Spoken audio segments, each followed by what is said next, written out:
దీర్ఘాయరస్తు బిడ్డ, నీకు శుభం భవనుగా. సలామలేకుం స్వామి, సలామలేకుం. దీర్ఘాయరస్తు. స్వామి, సిద్ధయ్య గారి తల్లిదండ్రులు స్వామి. మేము ఎంత చెప్పింది కానీ గురుదేవుడు అని పలుకుతున్నానికి ఒక్కసారిగానే మాది గృహానికి అయ్యా పీరు స్వామి గారు రానట్టున్నా. నీవైనా మాది బేటాకు విద్యాబుద్ధులు నేర్పించి నీ బిడ్డలో బిడ్డగా భావించి మా గృహానికి. అయ్యా పీరు స్వామి గారు, మీ బిడ్డను మహారాజయోగిని చేసి మీ గృహములకు పంపెదను. మీరు వెళ్ళిరమ్ము. అలాగనే బేటా పాలకా సిద్ధ. వస్తాను బేటా.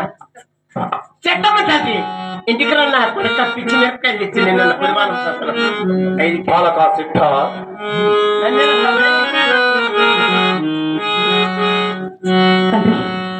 మీ తల్లిదండ్రులను ఏర్పించి మీ గృహములకు పంపితివి.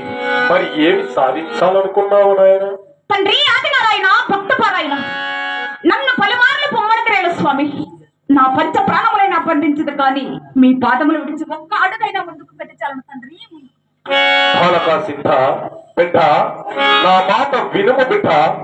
ముందెందరో మహనీయులు ఈ రహస్యమును గ్రహింపలేక అడవులు పాలై ఆకులు అలుములు భక్షించి కాబట్టి